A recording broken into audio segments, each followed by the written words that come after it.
함께 사도신경으로 우리 신앙을 고백합니다. 나는 전능하신 아버지 하나님 천지의 창조주를 믿습니다. 나는 그의 유일하신 아들 우리 주 예수 그리스도를 믿습니다.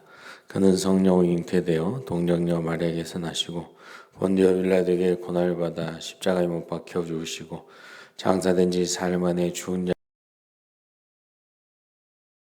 오르시어 전능하신 아버지 하나님 우편에 앉아 계시다가 거기로부터 살아있는 자와 죽은 자를 심판하러 오십니다. 나는 성령을 믿으며 거룩한 공교회와 성도의 교제와 죄를 용서받는 것과 몸의 부활과 영생을 믿습니다. 아멘. 하나님 말씀 보겠습니다. 에레미야 25장. 보라, 내가 북쪽 모든 종족과 내 종 바벨론의 왕 느부갓네살을 불러다가 이 땅과 그 주민과 사방 모든 나라를 쳐서 진멸하여 그들을 놀램과 비웃음거리가 되게 하며 땅으로 영원한 폐허가 되게 할 것이라. 여호와의 말씀이니라. 내가 그들 중에서 기뻐하는 소리와 즐거워하는 소리와 신랑의 소리와 신부의 소리와 맷돌 소리와 등불 빛이 끊어지게 하리니 이 모든 땅이 폐허가 되어 놀랄 일이 될 것이며 이 민족들은 70년 동안 바벨론의 왕을 섬기리라. 여호와의 말씀이니라. 70년이 끝나면 내가 바벨론의 왕과 그의 나라와 갈대아인의 땅을 그 죄악으로 말미암아 벌하여 영원히 폐허가 되게 하되 내가 그 땅을 향하여 선언한 바 곧 에레미야가 모든 민족을 향하여 예언하고 이 책에 기록한 나의 모든 말을 그 땅에 임하게 하리라. 그리하여 여러 민족과 큰 왕들이 그들로 자기들을 섬기게 할 것이나 나는 그들의 행위와 그들의 손이 행한 대로 갚으리라. 아멘. 네, 오늘은 진정한 회복을 바라시는 하나님이라는 제목으로 함께 말씀을 나누고자 합니다. 어제 말씀에 8절 말씀 보면 너희가 내 말을 듣지 아니하였다라고 하시면서 이제 유다 백성의 죄악을 심판하시라고 말씀하십니다. 그런데 그 심판을 말씀하신 와중에도 회복을 준비하고 계시는 하나님의 모습을 오늘 본문 말씀에서 볼 수가 있습니다. 내용 관점을 보시면 1번에 하나님께서 유다의 죄악과 우상 숭배에 대해 어떻게 징계하십니까? 9절과 11절 말씀을 보면 하나님께서는 바벨론이라는 나라를 들어서 그 바벨론 왕 느부갓네살 왕을 통하여서 이 유다의 죄악과 우상 숭배를 징계하십니다. 9절에 보시면 바벨론 왕 느부갓네살에 의해서 진멸되고 영원한 폐허로 만드신다고 말씀하고 계십니다. 14절에 그 바벨론 왕을 그리고 70년간 섬기게 될 것이라고 말씀합니다. 하나님께서는 이미 이 일을 경고하기 위해서 그들에게 모든 종 선지자들을 계속해서 보내셨고 돌이키고자 하셨습니다. 그러나 유다 백성들은 그 보낸 선지자의 말을 전혀 듣지 않았고 오히려 자기 하고 싶은 대로 완악한 마음으로 계속해서 죄를 범하고 더 깊은 죄에 들어가게 되었습니다. 그래서 결국은 하나님께서는 내 종 바벨론 왕을 통해 징계하신다고 말씀하고 계십니다. 여기서 바벨론 왕 느부갓네살은 하나님을 믿지 않는 이방 민족의 왕이었습니다. 그렇지만 이 느부갓네살을 유다의 침략함에 있어서 하나님의 종으로 사용되었다고 말씀하고 있습니다. 그렇기 때문에 여기서 내 종 느부갓네살이라고 말씀하고 있는 것입니다. 하나님의 백성을 징계하기 위해서 하나님 손안에 있는 하나의 도구였고 스스로는 자기가 나의 목적을 위해 이 바벨론 왕 느부갓네살은 그 일을 하고 있다고 생각하는 동안에도 사실은 하나님의 계획을 수행하는 도구에 불과했던 것입니다. 그렇기 때문에 하나님께서 심판의 도구로 하나님의 주권을 가지고 하나님의 뜻과 하나님의 심판을 이룬 도구로 사용하셨기 때문에 이 이방 민족의 왕임에도 불구하고 느부갓네살을 내 종 바벨론 왕 느부갓네살이라고 불리우고 있는 것입니다.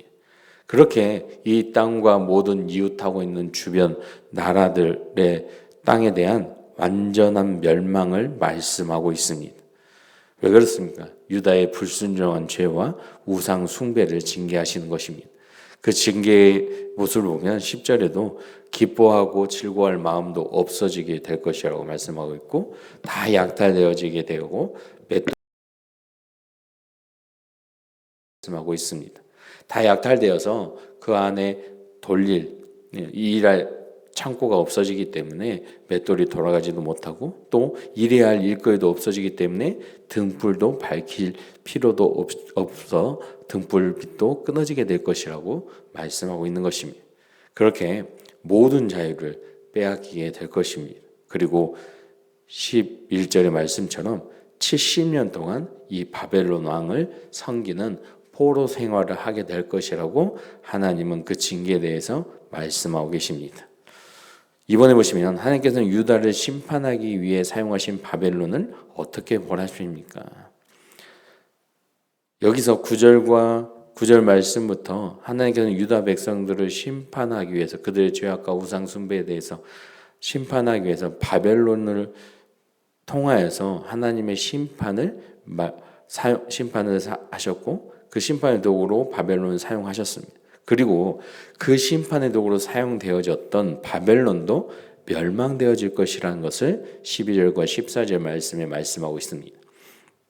12절 말씀을 다시 보면 여호와의 말씀이니라 70년이 끝나면 내가 바벨론의 왕과 그의 나라와 갈대아인의 땅을 그 죄악으로 말미암아 벌하여 영원히 폐허가 되게 하되 그리고 14절에도 여러 민족과 큰 왕들이 그들로 자기들을 섬기게 할 것이나 나는 그들의 행위와 그들의 손이 행한 대로 갚으리라 라고 말씀하고 있습니다. 이것은 이미 오래전에 이사야 선지자에서 예언되었던 사실입니다. 이 바벨론도 멸망하게 될 것이라는 것. 그들이 하나님의 도구로 멸하는 자들이 되었지만 자신들도 스스로 멸하는 자들이었기 때문에 멸망당하지 않으면 안 되는 것입니다. 이것은 70년 포로 생활이 끝나면 이루어지는 말씀이었습니다. 하나님께서 말씀하신 그 70년의 기한이 다 끝나면 다시 회복의 때가 되면 바벨론 왕의 그 모든 행위와 그들의 모든 폭정이 대갚음을 당하게 될 것이라는 것을 말씀하고 있습니다. 그 이유는 12절 말씀처럼 그들의 죄악으로 말미암아 징벌을 받게 되는 것입니다. 그리고 그 땅은 다른 땅들에게 그들이 행하였던 그대로 영원한 폐허가 될 것이라고 12절에 말씀합니다. 하나님의 목적을 위해서 사용되어졌던 그 목적의 도구로 사용되었던 그때조차도 이들은 악한 존재들이었기 때문에 자기들의 행위로 하나님의 법을 범하고 계속해서 살았던 것입니다. 그들도 결국은 그들의 행위와 그들의 손이 행한 대로 다 갚음을 당하게 될 것입니다. 그렇다면 영광 묵상에 가셔서 하나님께서 왜 유다의 바벨론 포로 시기를 70년으로 한정하십니까? 하나님께서는 오늘 말씀에 11절 말씀에 분명하게 70년 동안 바벨론 왕을 섬기라고 말씀하고 있습니다. 이것은 70년 동안의 포로 시기를 한정하심으로써 이 예언이 이 심판이 반드시 이루어짐을 확실하게 증명하여 보여주고 있습니다. 시기가 딱 정해져 있는 것입니다. 그리고 그 70년이라는 기간 가운데 죄로 더럽혀졌던 그 땅들이 온전하게 회복되는 시간이 되는 것입니다. 땅의 안식이 찾아오는 것입니다. 그 안식의 의미가 들어있는 70년의 기간입니다. 강제적으로 그 더럽혀진 땅의 회복을 위해 강제적으로 하나님께서 안식 기간을 주심을 통해서 하나님께서는 죄에 대해서는 분명한 공의를 행하시는 하나님이시지만 결국은 그 모든 것들을 통해서 다시 돌아오기를 회복하심을 원하심을 알 수 있습니다. 이 기간을 정하신 70년 기간을 정하심을 통해서 하나님의 백성은 이 징계 가운데 이 멸망 가운데 심판 가운데 담긴 진정한 하나님 뜻이 무엇인지를 깨닫고 하나님께 돌아가는 회복의 길을 걸어야 하는 것입니다. 포로 생활 가운데 재난 중에 있는 하나님의 백성들에게 하나님은 그 포로의 기간을 미리 한정지어 말씀하심을 통하여 이 가운데 다시 그들에게 위로와 그들의 믿음과 그들이 하나님 앞에 엎드려 기도하는 일들을 복돋아서 격려하기 위한 일이 되기도 하는 것입니다. 중요한 것은 공의 하나님을 통하여 징계를 받았다 해서 멈추는 것이 아니라 그 징계 또한 하나님의 백성들을 깨닫게 하시고 회복시키시기 위한 하나님의 긍휼의 마음이라는 것을 깨달아야 하겠습니다. 우리도 우리 삶 가운데 하나님 앞에 불순종하면서 살아갈 때가 많지 않습니까? 그로 인해서 우리 가운데 때로는 어려움과 시험과 고난이 찾아올 때가 있습니다. 그런데 그때 불평 불만하는 것이 아니라 그 과정들을 통해서, 징계들을 통해서 다시 하나님이 우리의 삶을 돌아보게 하시고 깨닫게 하시는 목적이 있다는 것을 알아야 됩니다. 하나님을 떠나 살았던 불순종의 죄를 깨닫고 다시 하나님께 돌아와서 순종하기를 원하시는 진정한 하나님의 사랑의 마음, 긍휼의 마음을 깨달아야 하는 것입니다. 그래서 오늘 말씀에 심판을 철저하게 말씀하시면서도 그 70년이라는 기간을 통하여서 다시 그 땅과 유다 백성들이 온전히 회복되는 것을 말씀해 주고 계십니다. 분명히 돌아오는 것입니다. 그리고 하나님께서는 그 도구로 사용했던 악한 도구를 심판하시는 모습도 보여주고 있습니다. 우리 모두가 하나님의 이러한 모든 역사들을 통해서 하나님의 말씀에 날마다 순종하고 하나님의 뜻대로 살아가는 저와 여러분이 되기를 원합니다. 그 믿음으로 살아갈 때 우리는 하나님 주신 축복을 다 받아 누릴 줄 믿습니다. 듣기 전에 보시면 70년 포로 시기를 통해 유다의 죄로부터 진정한 회복을 바라시는 하나님을 보며 무엇을 느낍니까? 그 안에 하나님의 사랑과 긍휼의 마음을 다시 한번 느끼는 시간 되기를 원합니다. 결단과 적용에 회개하지 않는 죄 때문에 하나님의 징계를 경험했던 적이 있다면 언제입니까? 진정한 회복을 이루기 위해 오늘 내가 회개하고 실천해야 할 것은 무엇입니까? 오늘 또 말씀을 통해서 다시 한번 나의 모습을 돌아보고 내가 미처 하나님 앞에 아뢰지 못한 일들, 아직까지 돌이키지 않은 일들이 있다면 하나님 주신 징계들을 통하여서 진정한 회복을 이루는 오늘 한날이 되기를 주님으로 축복합니다.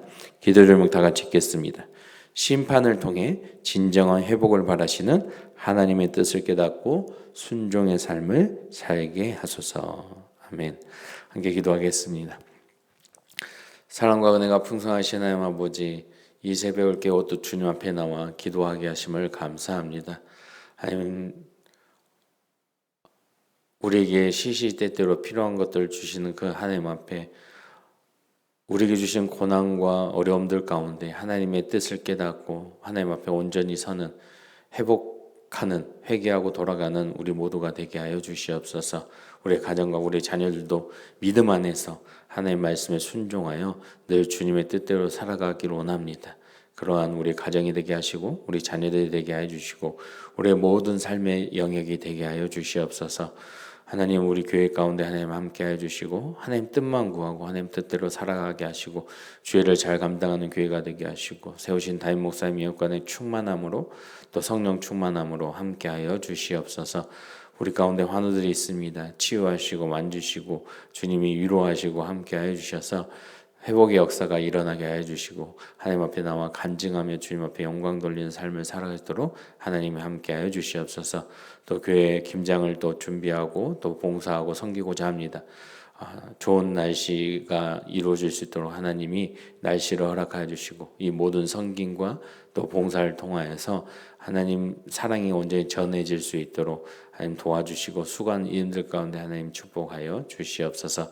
또 주일에 있을 예배 가운데도 함께 하시고 주님 만나고 돌아가게 하시고 하나님 앞에 온전히 드려진 예배가 되게 하시고 오늘 또 금요 기도회 가운데도 하나님의 역사와 하나님의 은혜가 온전히 임하게 하여 주시옵소서.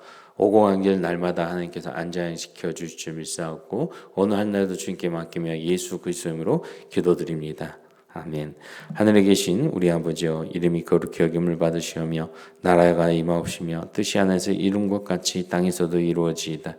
오늘날 우리에게 일용할 양식을 주옵시고 우리가 우리에게 죄 지은 자를 사하여 준 것 같이 우리 죄를 사하여 주옵시고 우리를 시험에 들게 하지 마옵시고 다만 악에서 구하옵소서. 대개 나라와 권세와 영광이 아버지께 영원히 있사옵나이다. 아멘.